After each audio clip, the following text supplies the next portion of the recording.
Hello everyone and welcome back to another video. As you can tell from my background, I just made it back for spring semester now. Starting classes tomorrow. Hell yeah. But anyways, today's topic I'm going to talk about is diversity and why diversity is our strength. Um, Basically, comes in the context of the Groyper movement, the alt-right, the rise of nationalism on the right. These people tend to argue that diversity is a very negative thing, and when you put differing people with differing backgrounds in the same environment, that leads to conflict, and it leads to things like crime and just resentment, I guess, essentially. That's essentially the alt-right's argument. And to an extent, they are seeing something because of the way that our culture talks about or discusses different cultures and how we implement diversity. It's more of the idea of multiculturalism. We all bring our own culture to the table and don't really assimilate, don't really mix anything together. We just have our own separate cultures and separate off, join your little tribes and be collectivistic idiots who are just gonna be in your tribes and enjoy your own things and enjoy your own food, enjoy your own culture, enjoy your own ideas. Don't mix together, don't be together. Ultimately both sides are kind of advocating for that. Because you have the left with multiculturalism, which tells everyone keep your own culture. No, it's fine. You don't assimilate. Don't bring stuff to the table. Don't adopt our ideas. Keep your own ideas. That's okay. And you have the right who's like, no, everyone needs to be separate. Keep everyone apart as far as possible. And essentially that's the same idea, because the multiculturalists are like, no, you keep your own ideas and you don't have to, don't join together in groups. And the alt-right says the same thing, except it's a lot more explicit about keep these guys separate. That's basically, they basically have the same view of culture, that cultures don't blend together, that cultures don't, or that people of different cultures don't assimilate to a larger American culture. And this idea is not true historically. If you look at how different immigrants have come in, there's all been a little bit of every time that a group of immigrants comes in, there's been a little bit of separation. But over time, generally what happens is these people bring new stuff to the table and create this new American culture out of the unity of the previous people who were already there and the immigrants. So you have just the mixture of Italian culture into American culture, Irish culture into American culture. That's all stuff that's been historically the case. And that's why America is known as a melting pot. And a melting pot is different from multiculturalism. Multiculturalism is the idea that everybody needs to keep their own ways of thinking, and you don't need to assimilate to our culture. But what a melting pot basically says is that immigrants who come in bring their ideas and give little things to this greater melting pot as a whole, but they also meld into this pot, and they bring little positive things that their culture has.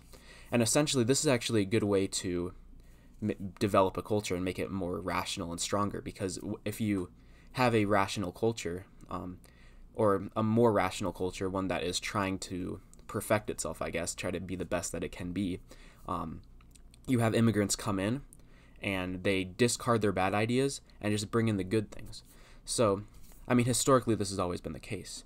And just for some examples of good things that have come from diversity, since the alt-right is like, oh, crime is a result of diversity, rape is a result of diversity, murder is a result of diversity. All these are crime, but drugs are a result of diversity. Drugs shouldn't be a crime.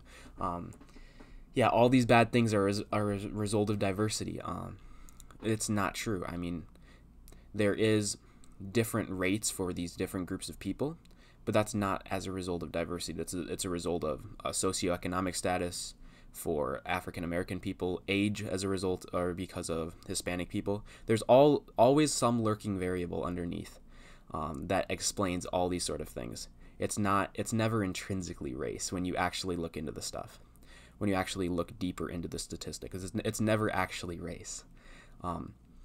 But what have we got from diversity? What are these great things that I'm talking about that we've got from diversity? Well, you have food, you have music, you have all these great cultural things.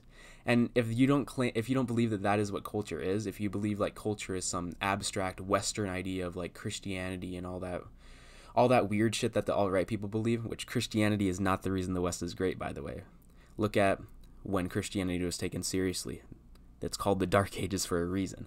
And the shifting away was called the Renaissance. And the Age of Reason, the Enlightenment, was the greatest time in human history. So Christianity is not the defining positive feature of the West.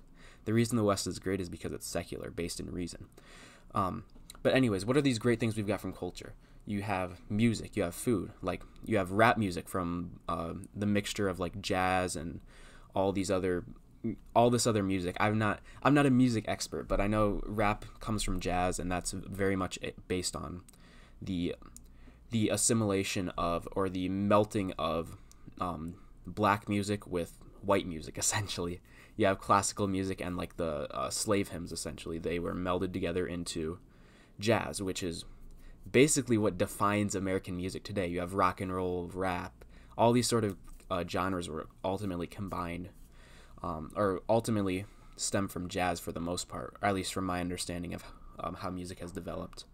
Yeah, and I mean, my favorite genre of music is it's basically like the whole like pop rap genre kind of, and that ultimately stems from a mixture of pop, which was mostly white people, and rap, which is mostly black people, and this assimilation has created this good music. And also food. White people food is fucking boring, dog. White people food is not good. If you want to have good food, you go and get some Asian food, or Mexican food, or some African food. African food is good, y'all. That shit's good as hell. Sambusa, good as hell. Yeah, fufu, good as hell. All that shit's good as hell. African food's good. Mexican food, tacos, burritos, all that shit's good as hell. Fucking Latin American food, pupusas, those are good as hell too.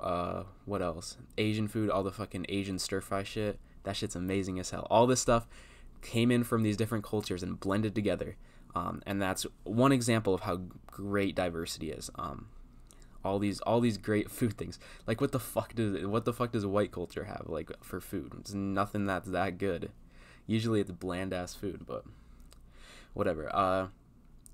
So, and for those of you who claim that that's not what defines culture, or that's not that big of a deal. I mean, it's just food and it's just food and what was the other one I said? Food and music. Well, I mean, look at your life. When do you what are two very big things that are part of your life? One, music. Two, food. You eat 3 times a day. You listen to music, or at least I do, almost constantly, 24/7. Whenever I'm not recording videos, or whenever I'm not watching videos, and whenever I'm not with people, or sometimes with people too, I just have headphones on and just listening to music. I mean, food and music are a big part of our lives, and those are big values to us, and diversity has very much improved those values, made them what they are. So yeah, diversity is our strength. Hell yeah. So I think that's all I have to say for today. Thank you all for watching, and I hope to see you all in the next video. Peace.